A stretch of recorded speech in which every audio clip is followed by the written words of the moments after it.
Ladies and gentlemen, welcome back to Driven Wild. Today, I actually replaced the light I got as a second light for another light. So we'll see how this turns out.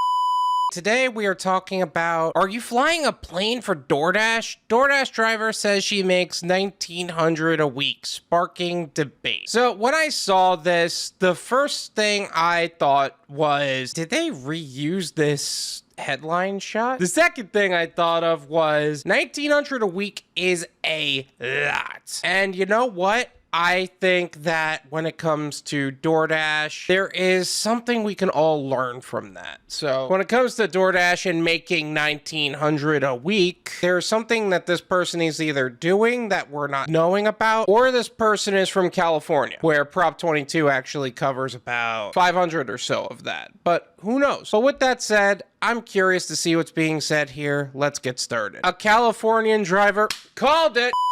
A Californian driver claimed in a TikTok Monday that she makes nearly $1,900 every week distributing orders for the food delivery platform, which sparked debate among commenters who asked the girl about her annual taxes and car maintenance fees. One commenter wrote, "Girl, what? Are you flying a plane for Doordash?" First off, in California, holy crap, you're gonna deal with two different types of taxes that are just insane. The federal tax and the state tax of California, which I think is 13% or something like that. And then car maintenance fees, because sales tax is through the roof and all of those other fees that come with it. Not to mention if you have a mechanic that is less than trustworthy, the expenses are going to go through the roof. But that doesn't mean she's not making a significant amount of money. Hell, we all know that there are drivers that make this much because they're driving all day. Are you flying a plane for Doordash? That's so funny. Roxanne Rojas, a Doordash driver who is a self-described wife and mother, posted a TikTok showcasing her weekly earnings from February 14th to May 1st. The weekly earnings range between $1,300 and $1,900, and Rojas grossed over $16,800 in an 11-week time frame, with a weekly average hitting roughly $1,500. Commenters expressed skepticism and concern over the amount of hours Rojas works and her total tax requirement. Yeah, she's probably going to end up paying a good amount in taxes because she's in California, but with Prop 22 and everything else, it shouldn't be too bad. And the amount of hours, I mean, if you're in business for yourself, you know you're gonna put in hours regardless. Like, I love how people use that as an excuse to not make as much money as possible. This is coming from the self-described workaholic though, so keep that in mind. In the video, Rojas states that she and her husband quit their jobs. "This is what we make on Doordash. This is weekly, not including Uber Eats." She says the video, which has accumulated over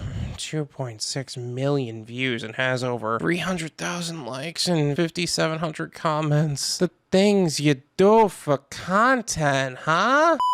As always, I will leave the TikTok itself in the description so that way you can develop your own opinions on the subject. But dang, California is still on a completely different level when it comes to making money. And they didn't even include Uber Eats. Imagine if you included Uber Eats and Grubhub. Oof, them peeps be making bank. One individual commented, "The taxes you have to pay on top of car maintenance and gas, it's not as great." Oh, shut up. Yes, you're gonna have to pay money for car maintenance and gas, but it's really not so bad to where you gotta hate on her for that. Come on. Another commenter wrote, "I see nobody in the comments has heard of tax write-offs. Y'all just brainwashed into thinking anything but a 9-to-5 is a scam when the 9-to-5 is the scam." Preach! Because they don't even want to do the work and figure out what the tax write-offs are. They're just calling anything that isn't a normal job a scam, which is ridiculous. It's kind of like that crabs in a bucket mentality where the crab is gonna try to leave the bucket of the normal 9-to-5 job. The one crab that's trying to climb out is having the literally pulled back in and having their limbs torn off so that way they never leave the bucket again. That's actually a thing. Rojas replied, "One of our favorite comments." Rojas, who usually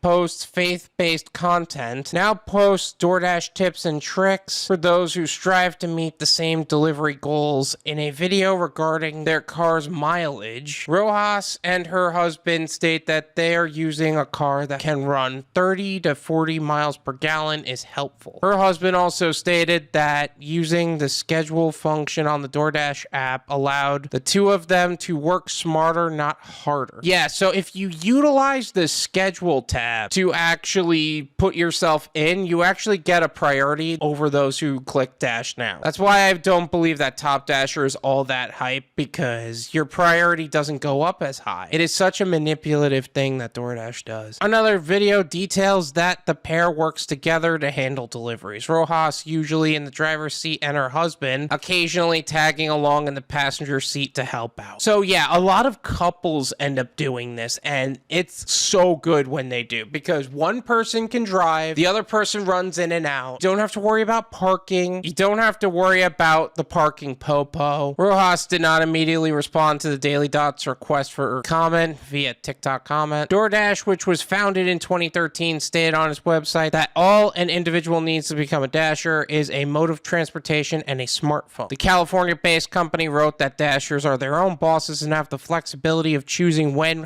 where, and how much they earn. The only other thing I would argue with this on is that you do need to be 18 or older as well. DoorDash, which did not immediately respond to the Daily Dot's request for commentary via email, claims on its website that its mission is to let Dashers make deliveries how and when they want on their own terms. Unfortunately, DoorDash is probably going to end up having a glitch and end up deactivating this poor couple, because let's be honest, that's just how DoorDash operates. Oh, you're making too much money. Deactivate it. Okay, I might still be butthurt.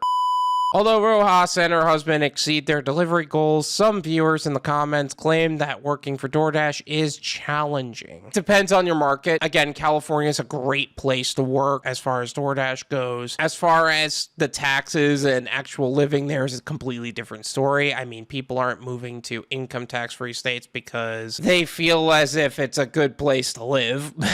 But that's a different conversation. I had quit DoorDash. It was always dead and wasted more money on gas, one former Dasher wrote. Another stated, damn, I'm barely pushing $600 a week off DoorDash. Might be time to look into a different opportunity for you two, though. In response to comments about her work with DoorDash, Rojas said that she prioritizes her family and faith. She said, however, that during her time away from work, she is still hungry for the money. One individual wrote, comments are the exact reason why no matter what you do in your life, people will always find a way to bring you down. Shake my head, get your money, queen. Amen, sister. Amen. This is my opinion.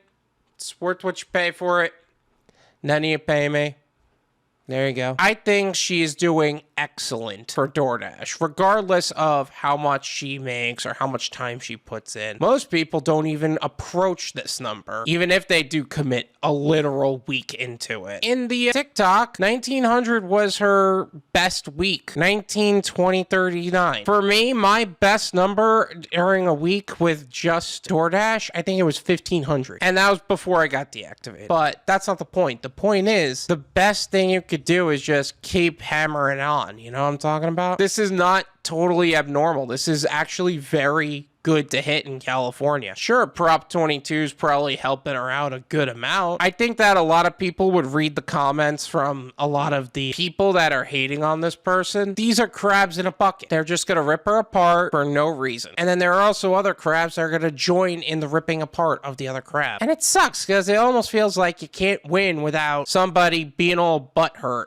about win. I think she gave some quality tips. Apparently, she made a few TikToks that are about DoorDash. So again, her profile will be in the description if you want to follow her there. But one thing I will say she does better than what most people do is that she doesn't let the opinions of others affect her ability to make more money. So I'll tell you what, she got the hater brigade on her and those numbers just kept rising. It was excellent. I loved it. The hater brigade has fallen. Thank you so much for watching.